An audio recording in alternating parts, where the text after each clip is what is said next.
Well, what's up, good people? Mark Holmes here, and as always, I want to say thank you all for watching, commenting, subscribing, and being part of Joe Boo's Day Job. And here's what we're dealing with right now. We are setting the post for up underneath the house here, and we're trying to figure out how we are going to do this because the house, the floor floats, and I don't think we're ever going to be able to get it exactly dead on level. Let's see if we can take a look at what we can do with this.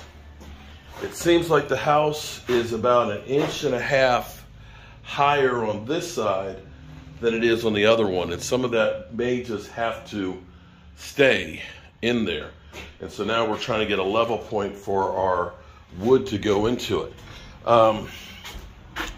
We do know, here's the thing, down below here, this is actually tight. It's tight in there. The lumber is made tight into the wall and all that. And I think what we're going to have to just do is use that as much as a level point as we can. The floor does have a little bit of a dip that's right here that we're going to have to try and see if we can take out.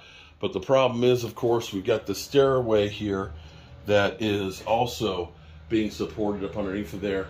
And that's going to be hard to jack up, but we're just going to have to do the best that we can and understand that this is an old house. Support it as best as possible, but understand that there's going to be a little bit of variation in the floor. All right, so I have my old school laser level, one of the first ones that actually came out. This thing is probably about 17 years old, original DeWalt one. I got a converter battery for it. So what I've done is I've got my level here because I'm trying to get the floor beams and stuff together. And the nice thing is this is 11 1/4 because we're going to be using 2x12s to go in place. You can check and see the line of when they did the bricks. Following along pretty good here with the mortar line. Okay, so you can see, okay, that's good. That's good over there. We're going to cut the post off so that way they're about roughly 11 inches from the top, so we'll end up putting our pieces in here. Now, you can see over here, here's our problem. We're actually about 14 inches away over here on this floor, on this side. And you can see the laser light is right here at the mortar line, which is cool.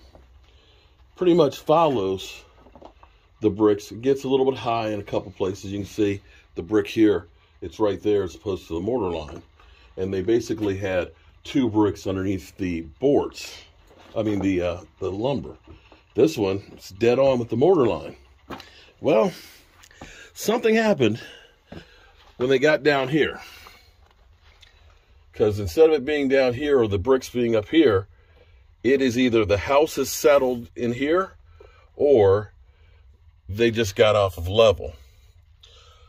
So I don't want to mess with these because these are in the wall. I don't want to jack these up in that point and crack the foundation.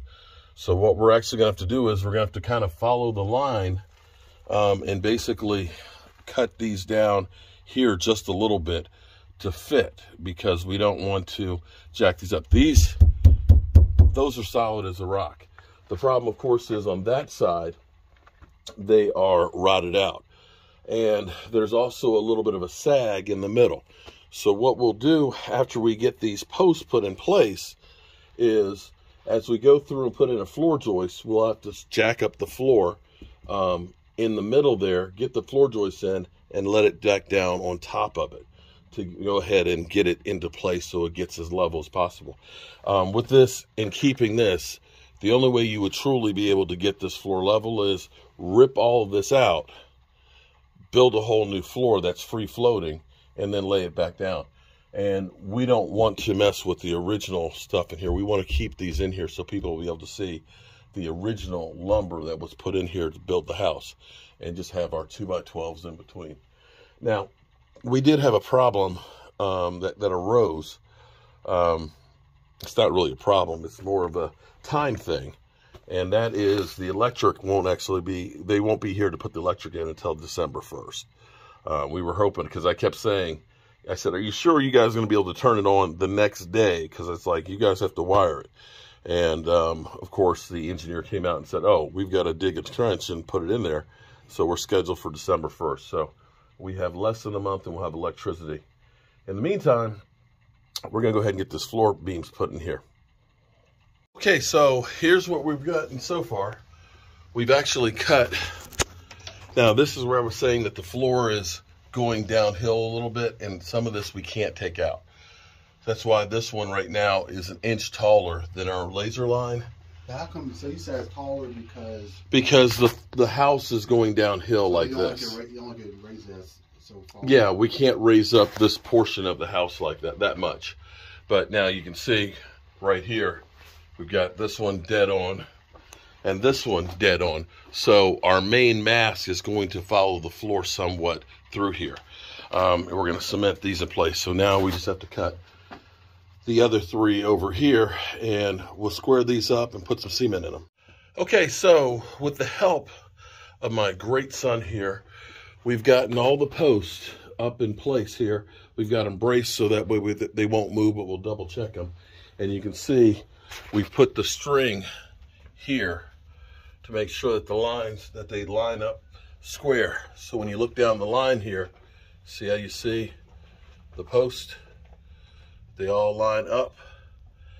You want to be able to see them all in a line, because when we put that beam in there, if it's not straight, although with dimensional lumber you can do better, but those LVLs don't bend much.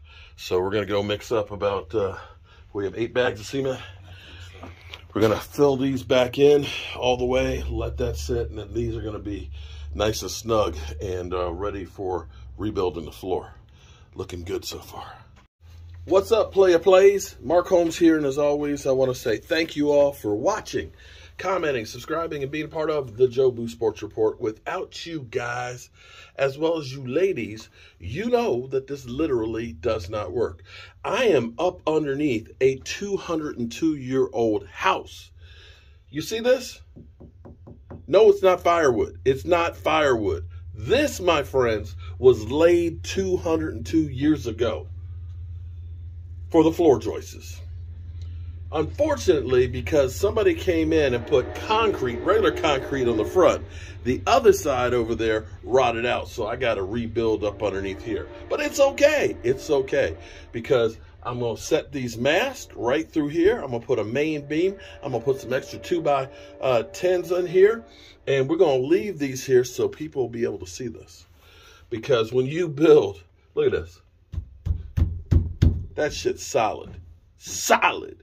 That might be better than some of the 2x4s I get at Home Depot.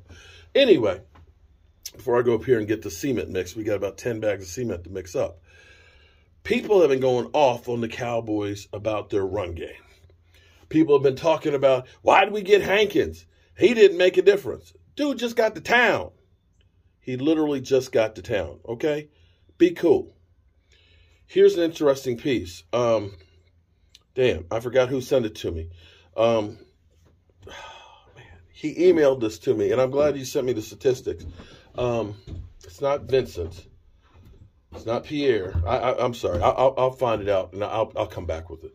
Actually, I do see these logs bending a little bit. Michael walks on there. Hope it doesn't collapse on top of me, because it's crumbling. Oh, Hankins. I didn't call him Haskins this time. Hankins. 11 plays that Hankins was in and that their running backs ran the football. Here's what's kind of interesting. These 11 plays, they got 39 yards. That's 3.5 yards per play. Okay? 3.5 yards per play. On the 20 plays that the running backs that they had ran the football, without Hankins being in there, they got 113 yards, 5.7. Whoa, dude. Dude. Seriously? Yeah, seriously. Seriously. Yeah, that was the difference. Yeah. 3.5 to 5.7. Hankins literally was 2.2 yards less, giving up on the run right there. So give it some time, y'all. You know, I can guarantee you, Dan Quinn, he admitted there was like 8 or 9 missed tackles, which is something. Fundamentals are key. Are key with Dan Quinn. Dan Quinn don't like for you to mess up assignments. No joke.